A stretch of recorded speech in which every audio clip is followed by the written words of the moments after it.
Hey, well, good to have you. Glad to talk college water polo and Cal Bears with you and everything else. We'll kind of jump right in and we're gonna take some questions here down the road. But this is kind of our college week theme, and we've been talking with coaches from all the different levels: club, Division three, NAIA. We'll talk junior college, Division one tomorrow. Of course, yourself at Division one. Just generally speaking, I've asked this of every coach. I'm curious for your take.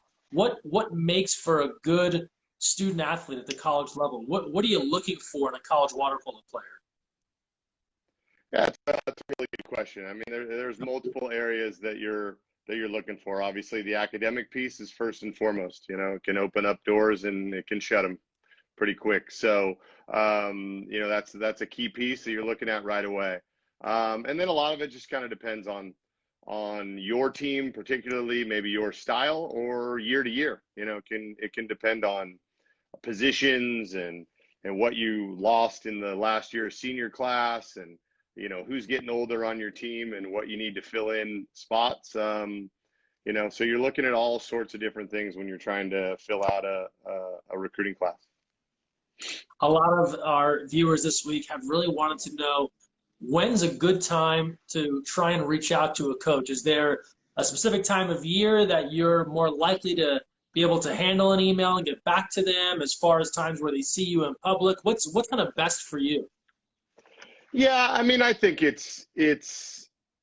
depends. I mean, I think for kids that they need to get out and sell themselves and get in front of coaches, and coaches, that's our job, is to get through things and respond in a timely manner. And so, obviously during the season you might get a little bit of a lag because there's prep for games and all sorts of things that's going on. But I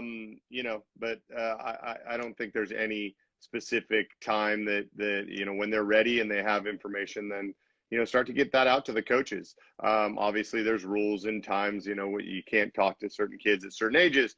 But you'll get a quick response that tells you what the rules are, and that we'll see after your sophomore year of high school or whatever it is that you're getting into. But getting out there and is important. And there's not a specific time frame. It's when you're ready, and then you deal with the rules and regulations as it goes.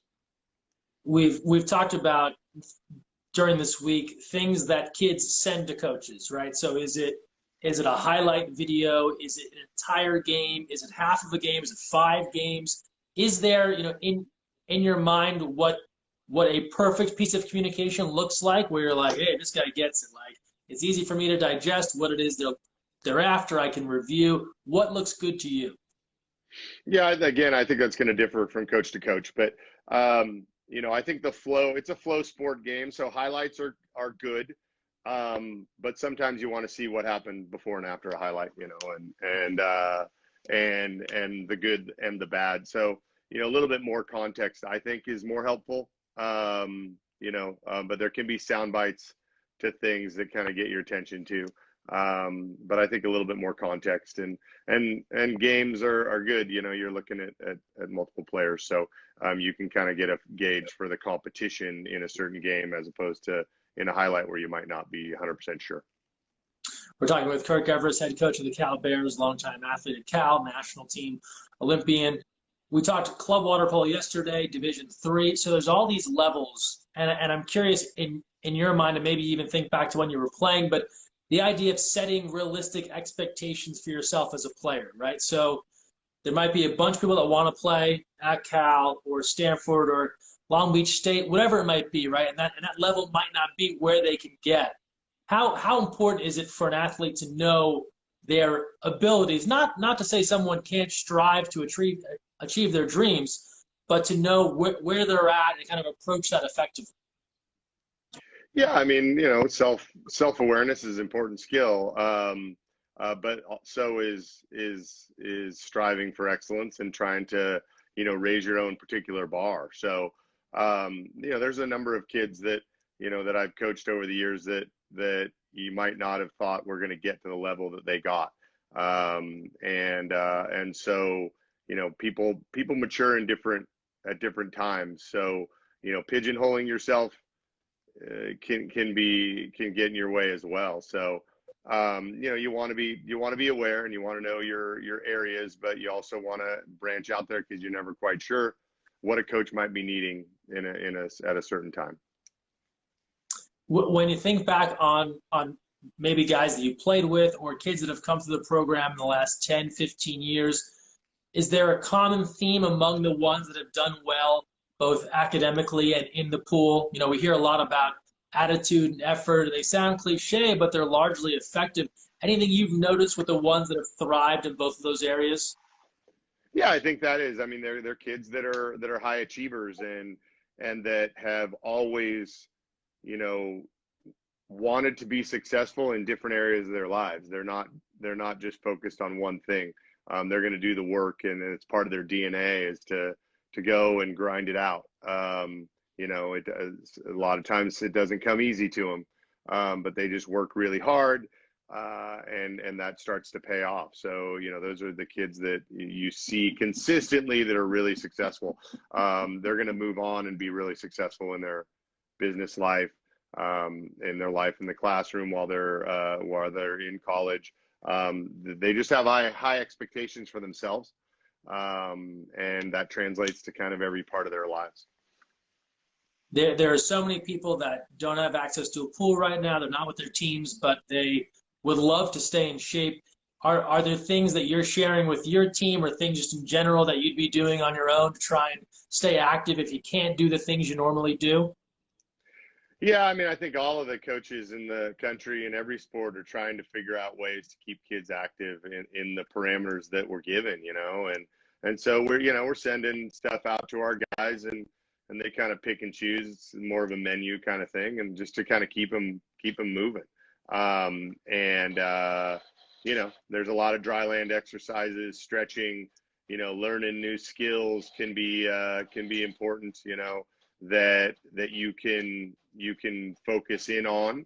I'm getting out and riding a bike, trying to stay away from people, but I got to get out of the house occasionally. And so far they haven't completely locked down on that. So, just different things, go for a run, whatever's available to you, just stay active, stay athletic. And when we can get back at it, then we'll hopefully we don't have to start from square one.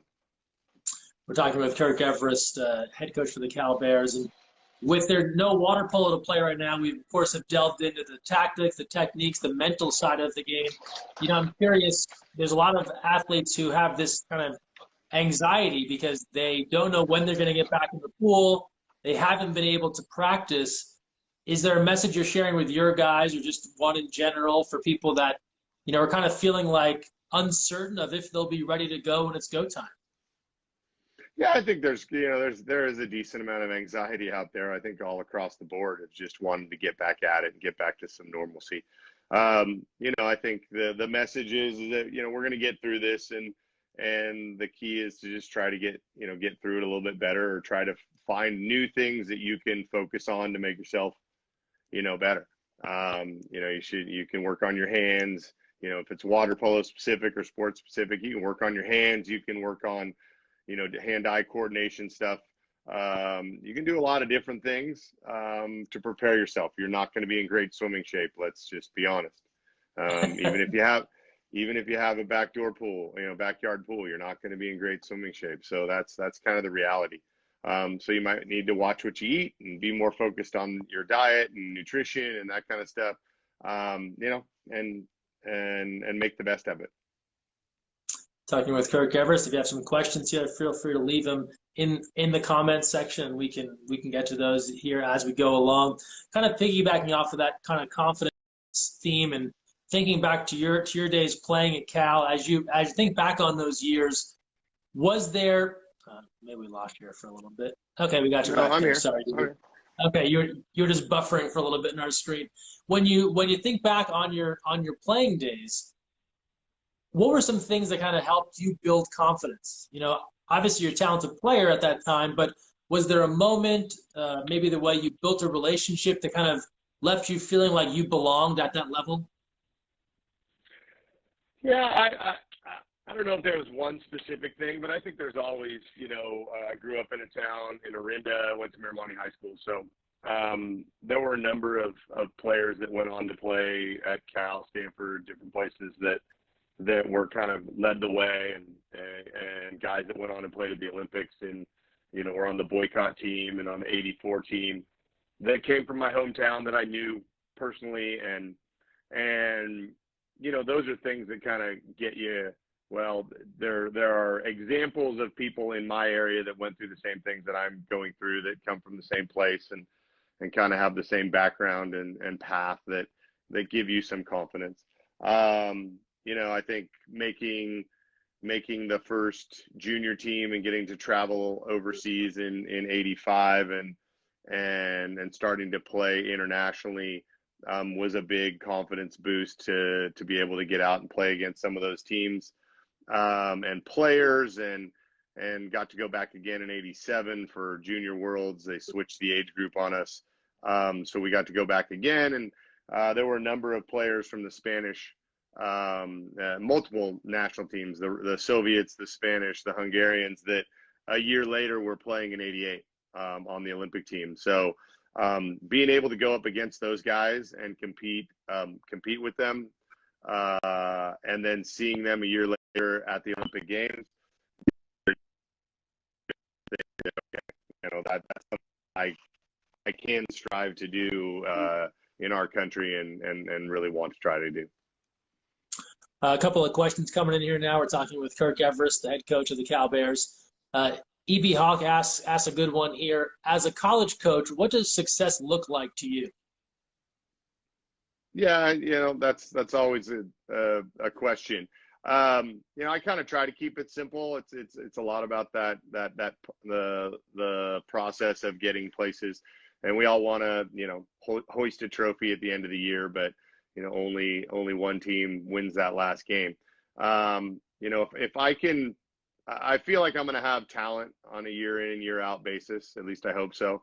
And if I can get the team to be playing good water polo and really look in the mirror and think that it's a good water polo team, then I think the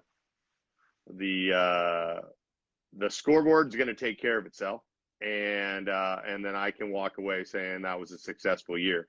You want to create guys that love the sport. That's important to me. I want to see players going on and playing after, whether that's on the national team or, I say it all the time, but one of my greatest joys as a coach is watching, like the Olympic Club play water polo, and I was a member, so that's a part of it, but a lot of it is just watching a lot of my former players that make up that team. And the reason that they're so successful in my eyes is just they love to play, and they make sacrifices in their real lives, family, business, to play water polo, and I think that's important to me, to have players that want to go do that aren't leaving the program and not wanting to play it anymore. I want them to love the sport and want to give back and become coaches, and help out when they can, and part-time coaches, full-time coaches, players at the national level, international level, masters level. That's important to me, and that to me is a successful program. And in there, of course, and you mentioned the trophy, and that is, of course, what gets a lot of attention if you're able to win a national championship, something you've done as a player and as a coach. When you think of those seasons, the ones where you played and you won, and the ones where you coached and you won a title, was there a common theme among them? Did you have a sense that this was a team that was destined to do something great? Not necessarily. I mean, I think, 2006 and 2007, you obviously had really talented teams. 2007 was a team that lost a tremendous amount of talent with, John Mann leaving and Marty Matthews graduating and Andrea Vasilovic. And we lost a lot of talent in that year. And 2007 might have been a year that people thought we were going to be a little bit down. And honestly, they had a much smoother path through the season. But it was a team that was really motivated by that concept of people telling them they weren't going to be quite as good. But every team that is successful has a bit of a chip on their shoulder, and they're tough because there's not a real easy season in our world, and you're going to have setbacks and and you want a team that's resilient and doesn't give up and puts in the work no matter whether they won on Saturday or didn't, so that they're ready at the end to make a play and get that bounce that might look like it's luck here or there, but they've worked really hard to put themselves in a position to be successful. A couple of your guys from your last championship team, Johnny Hooper, Luca Cupido, part of this Team USA mix that have seen the Olympic Games get postponed. You have been in that quadrennial experience where you're training for an Olympic Games. From your perspective as an Olympian, what do you imagine that would be like to be on the brink of a Games and then be told now you have to wait another 12 months?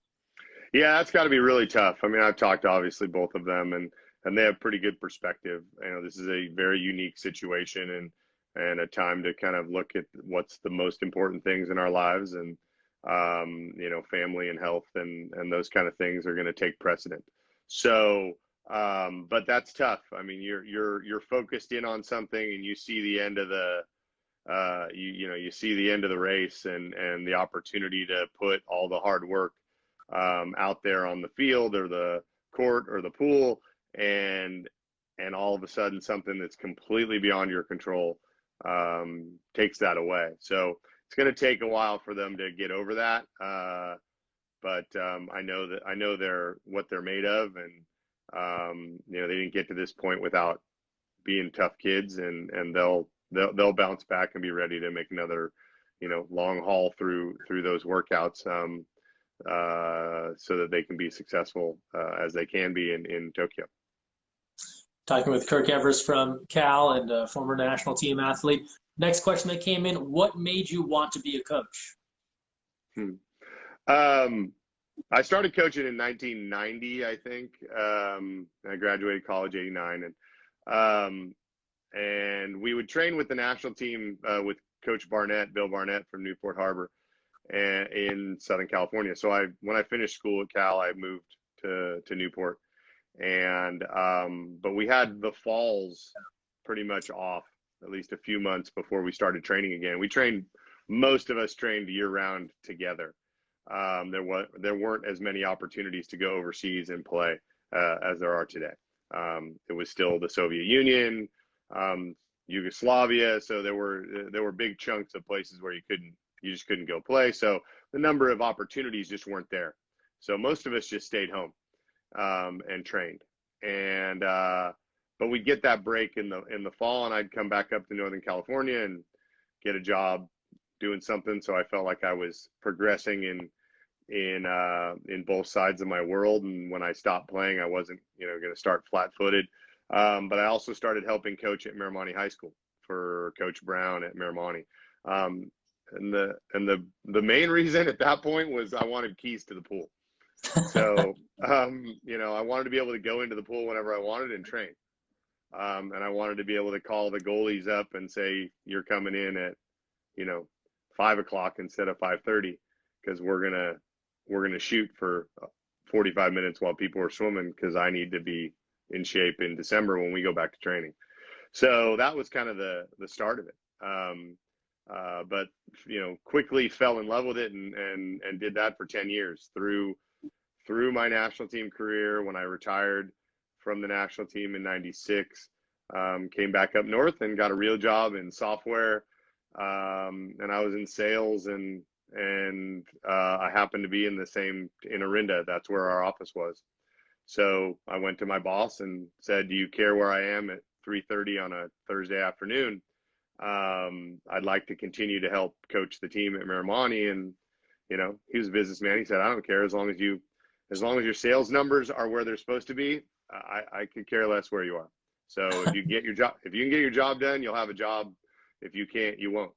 Okay. So kept doing it, and then ended up on the committee to pick the new coach at Cal, and then got talked into leaving the board room and coming back in with a resume. So the list of water polo coaches who were asked to help out with something and then became the coach is a long list.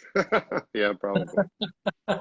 A few more questions coming in here for Kirk Everist. You had mentioned earlier talking about recruiting and after a certain year of high school, there are just some questions about that. At what age or grade can kids start to talk to you and you vice versa? Yeah, it's after their sophomore year of high school. So is it March? May 15th of their, I believe, is the date. Don't quote me on it. I'll have to look at the book. I'll probably get, but it's the summer after their sophomore year of high school is when we can talk to them on the phone or emails or go from there. And then once they start their junior year, then they can start to go on unofficial or official visits to schools and stuff like that. But it's in general, it's their junior year of high school and on that we can really start to communicate with kids. You had mentioned Johnny and Luca earlier. Next question comes in just in general. How proud of you? How proud are you of those guys and what they've done?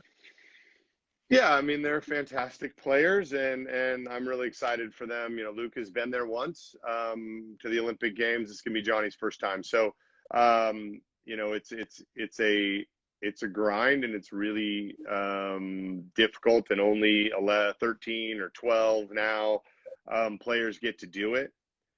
So the list of Olympic athletes is very small in every sport. And so it's an exclusive club that's difficult to get to mentally, physically, emotionally. All those things come into play, and they'll have to go through it again for another few months. So it just makes it harder. If they were close or on the team, they're going to have to adjust and reset their brains because somebody's going to still try to take your job.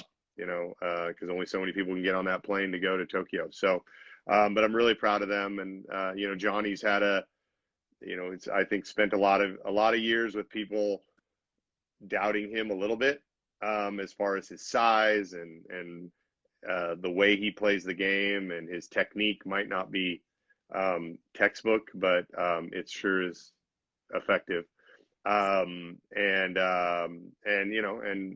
he's been given an opportunity and taken advantage of that opportunity.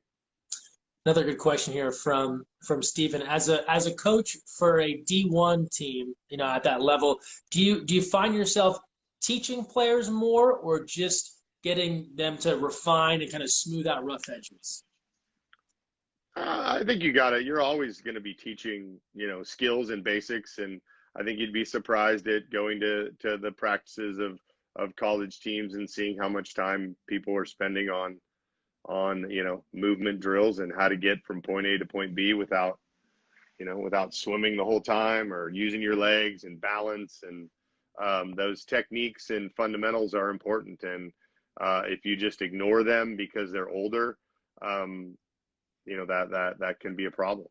Sometimes it's harder, if you get a kid that's got really bad habits at 18, it can be tough to reinvent the wheel.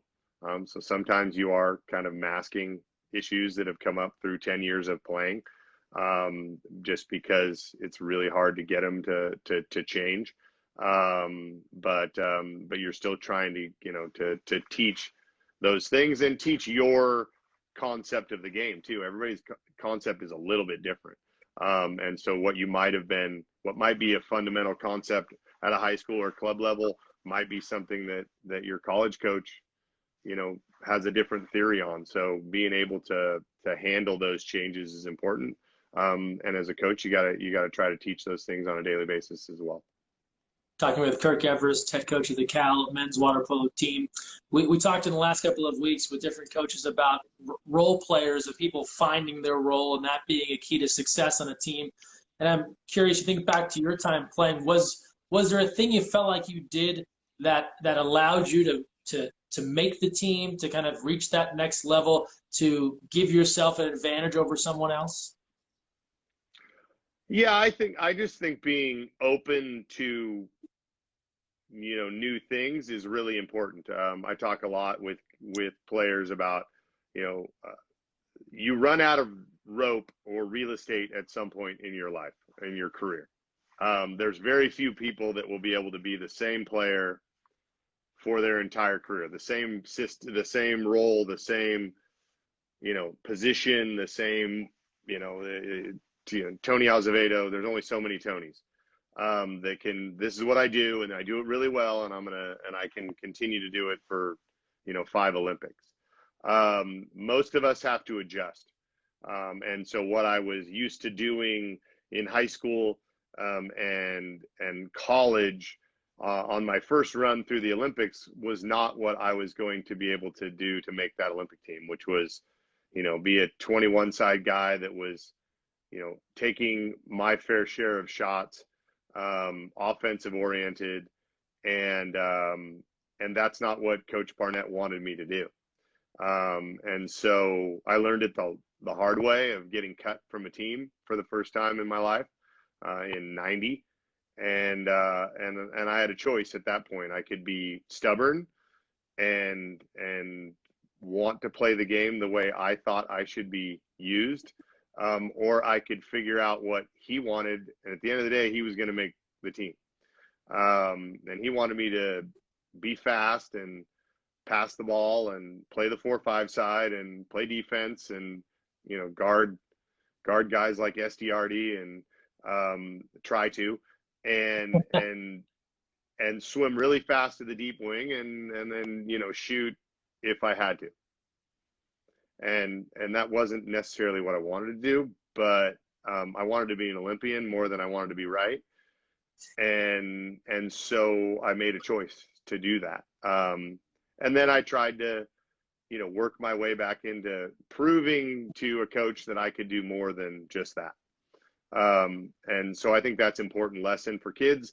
And I have a laundry list of kids that I've coached that have gotten through that. Find a way to get on the bus, and then earn, your seat going further and further up the bus. But you got to get on it first. And so that could be because you play great 5-man D. It could be because you're the fastest guy on the team. It can be something that you can do better than everybody else. But if you can't find that and you can't get yourself there, then you're going to have trouble expanding your role. It's interesting you mentioned that. I think one of your former guys, John Mann, did something similar with the national team, where he evolved into that traditional back to the goal center that maybe wasn't the same style if you watched him on your championship teams.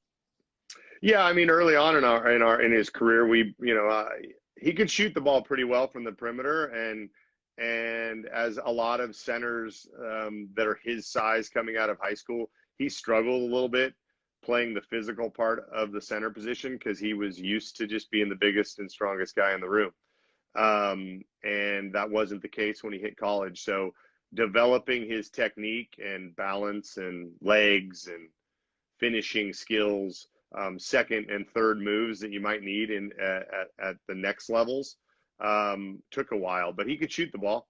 And he liked to play on the perimeter. So, we would use him as a utility in some cases, and he had to learn that, which I think it helps you. The vision from the perimeter is going to help a center. If the more a center, learns to play on the perimeter, they see the problems that the guys on the top are having getting him the ball, maybe more than they would have if they're just in there wondering why you can't get the ball to me. So those are all things that I think you can learn as a player by playing different positions, learning those positions, and seeing the problems that arise from different spots in the pool, that will help you understand why or what's going to happen next when you are at your main position. I think that's important. This time of downtime has been a great time for people to watch water polo video, watch old games, that sort of thing. I imagine this is something you definitely do with your team, watching your own games and watching opponents. But for players in general, how important is it to watch film, not just of themselves, but maybe of the best that are doing it at the highest levels, to maybe get some ideas, inspirations, that sort of thing? Yeah, I think, we're not the NBA. So I think there's, when you're growing up a kid in basketball, every night there's 3-4 games that you can watch, and then you see some kid on a playground or in a high school game trying to pull off, that move.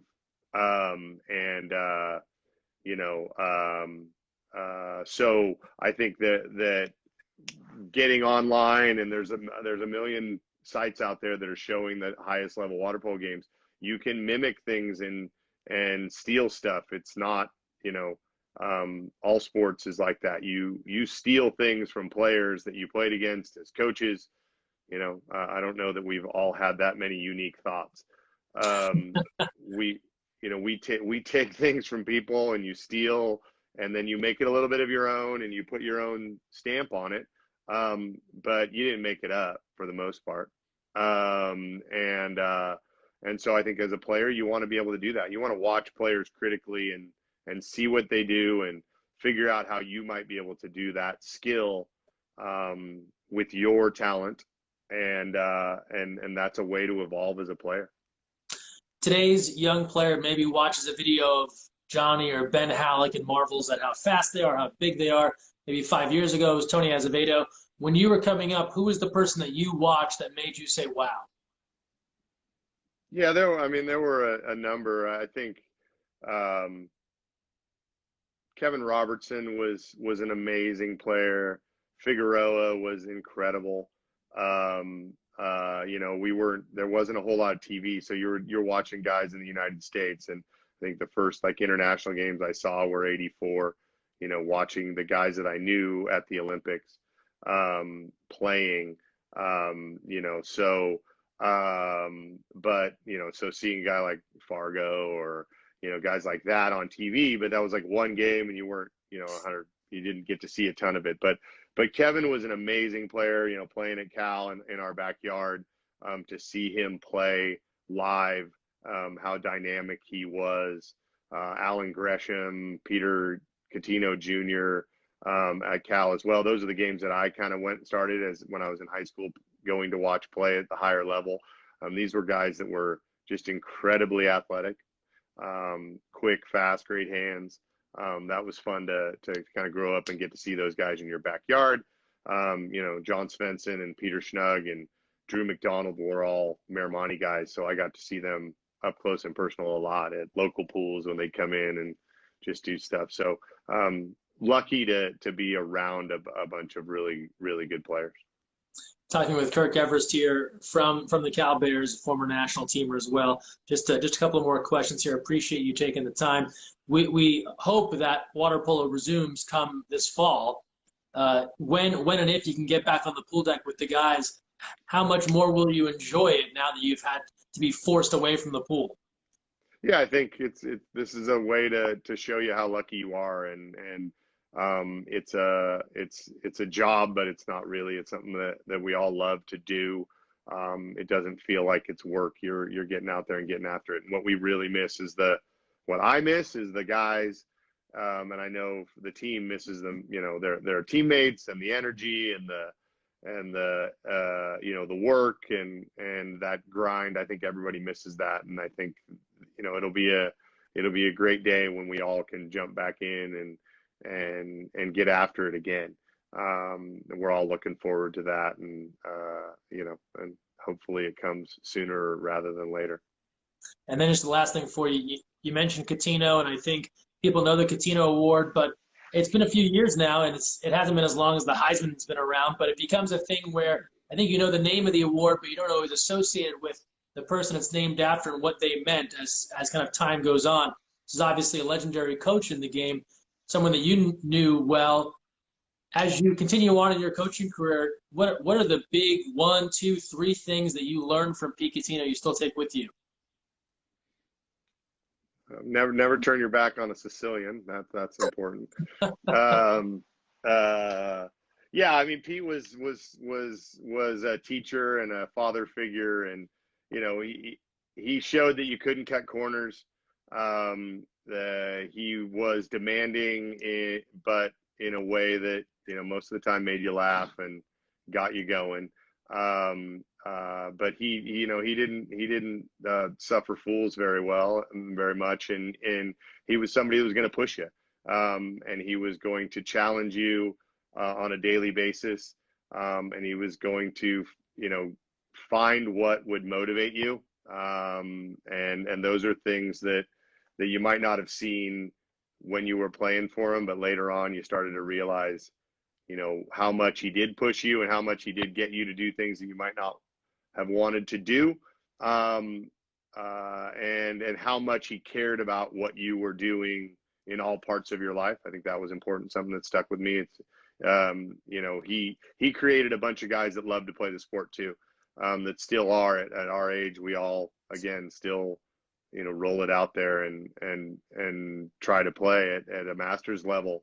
And that's part of what Pete instilled in us, was a love for the game, an ability to be yourself, and